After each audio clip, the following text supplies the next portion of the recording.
That my relationship with my daughter will greatly impact how she perceives and feels about men when she grows up. To add to this, the way you treat your wife, her mother, will also impact how she perceives men. Little girls laugh at farts and burps as much as little boys. My younger sister used to find it hilarious to bend over and touch her toes before she'd let one rip. No fucks given. I learned how to comb and style long hair. Never had to before obviously, but my daughter needs her hair done. I'm going to learn French braids one of these days. Edit. This is more popular than I thought. Thanks for all the kind words everyone. It's super simple. 3-minute tutorial here. Here. https://u2.be/p6kiksipt . Dutch braids are cooler imo. You braid under rather than over. But there's tons of cool ones all over YouTube. Just how much of your fucking life has to revolve around proximity to a clean bathroom? True that. That would be front to back.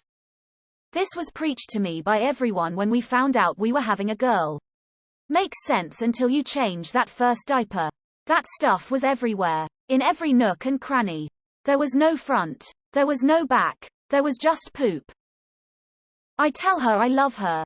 I grew up in the 80s and neither of my parents ever said it outright. I never belittle her. I don't yell at her. I'm never intoxicated around her. Ever. I gave up smoking for her. To save money and stick around a few years longer.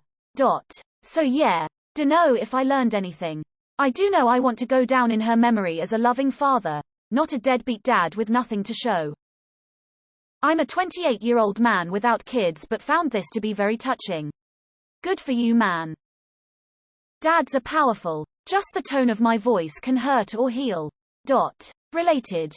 All the messed up women I've known had dads that didn't give a shit about them, so I have a very important job. Edit. Thanks for the love everyone. Just a dad out here trying to raise good girls. My fiancé and I got into a heated argument, years ago. The argument escalated and I yelled. I didn't just yell though, I yelled at her. I had no idea the effect it would have on her.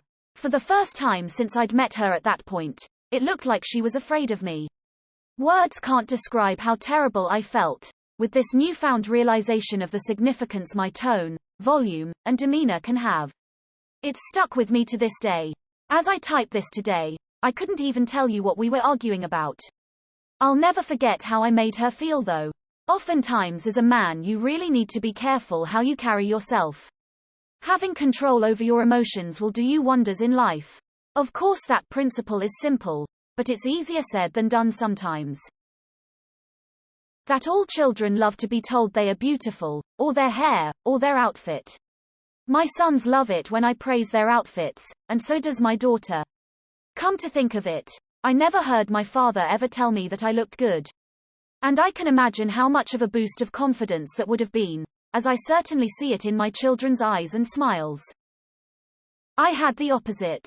The only thing my dad would ever compliment me on was my beauty.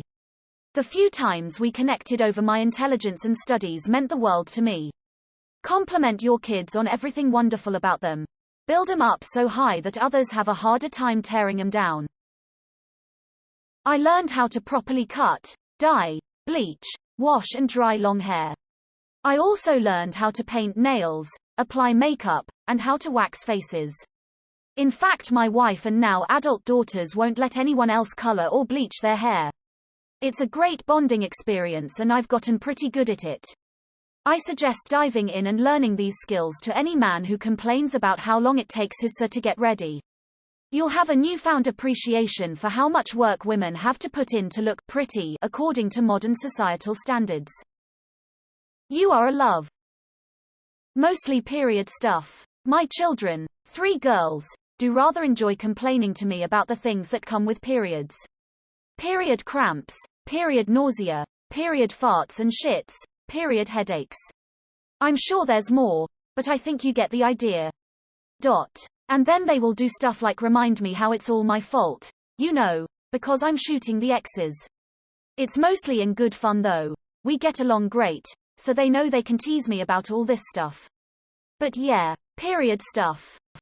My 6-year-old told me yesterday that she got her period. I asked what on earth she was talking about and she said that she pooped and it was red. Apparently they had red cupcakes at school. She was disappointed that it was just red poop. She thought that she was becoming a woman. Me, father to a 23-year-old daughter. Sometimes girls just cry, there is no reason, and a hug can help a lot, so can chocolate. That's hormones. As old as I am, it still takes me a minute to realize when I cry for no reason my period is right around the corner. But yes, hugs and chocolate always help. You answer anything she gives you, toy phone, teddy or a banana. You put in a Oscar-worthy performance. Finally, one I can relate to. My daughter is only 19 months old, so we haven't had the period, boy, sex talks yet. When she puts something up to her ear, says, "Dada," and hands it to me, you bet that I'm answering it like it's the most important call of my life. That there are humans in my life whose lives I value more than my own, and I am not afraid to go to jail for to protect. Awesome. I love it. Only you can do it honestly. When with diapers, if they poop and sit on the diaper, the poop goes up in her vaginas and needs to be cleaned up. That is one of the most daunting tasks that I have ever had to deal with. Dude, as a woman myself, having to clean that on my 2 baby girls was absolutely horrifying beyond words.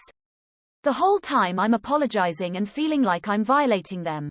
But the alternative so much worse. And I'm a woman. I can only imagine how horrific it is for a man. How to listen. I listen when she talks about dinosaurs. I listen when she talks about Pokemon. I listen when she talks about video games. I listen when she talks about the bee that flew into her classroom. I listen like these are the most important things in the world because to her, they are. If I want her to tell me about friendships, boyfriends, fears and hopes as she gets older, she needs to be safe and secure knowing that whatever is happening in her life I will always listen. That starts right now. This is incredibly accurate. I'm only at the 8-month mark, but I love listening to my son babble incoherently.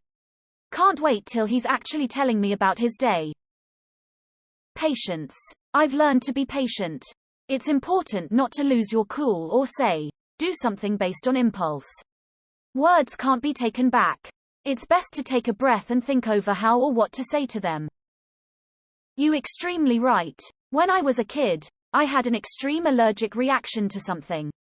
I was swollen and bloated, and my dad decided that was a good time to tell me that I wouldn't be chubby if I had continued sports since I had chosen music earlier that year. To this day I have to remind myself that I am not chubby or overweight. I am stick thin and working on gaining that weight. It still stings 14 years later, but learning self-love is worth it. Your words do have a deep impact. 2 daughters. Hair everywhere. Oh, and menstrual cups. Never knew the thing existed. And #X200B. The worst part is hearing how scum some men are. Eldest was 11 when catcalling started, youngest 12. I mean WTF. Got my first catcall at age 9. It's truly awful. And it's awful how it's a shared experience. That bobby pins and hair ties can reproduce and spread around the house at an alarming rate. But they always hide just when you need them. Not to push any roles on her. She's 4, but she doesn't like fairy princess or ballet. She likes hockey and kung fu movies. Always wakes me up with a karate chop. Just romp with her. That will be her best childhood memories. Prepared to get kicked in the balls though. They hunt in packs. Clever girl. Hair. So much hair. The drain looks like I'm pulling a beaver out of it. And for every female that you add to the household, it's not doubled, it's squared for every one. I don't get it either. I have an older sister. Growing up I would be using the shower and then I'd see it, giant spider on my shoulder. I'd freak out and slap it off only to realize that it was a clump of hair that my sister had put on the shower curtain. I would get so pissed off about it. During the pandemic I grew my hair out quite long. Anytime I showered there would be clumps of hair that just came out. I'm not losing my hair or anything, it just happens. It was frustrating because they get stuck on your hands and are hard to get off. Of course, they tend to wipe off onto the shower curtain quite easily. So I finally kind of got it. The clumps can be thrown away after a shower easily enough, but hair does just kind of end up everywhere. I learned that if there are a bunch of them since they were little, they can be just like boys, farting, and fighting, and talking smack. I also learned that physically until about puberty they can compete in almost all the same sports at a very close if not higher level with boys, co-ed sports. I'm the oldest sister of 2 brothers. I used to beat them in wrestling all the time. Until they hit puberty, then they got revenge lol. One of them even played football. That was very eye-opening for me. You'll never be called first by the school. Even if you're the primary guardian or parent. They'll call mom in prison before they call you. We stood in the office at the school and told him to call me first. I work from home, 2 minutes from the school. Wife works an hour away. Asked him to confirm they had swapped the call list. Who they call when the kid's sick, asking for her dad to get her mum.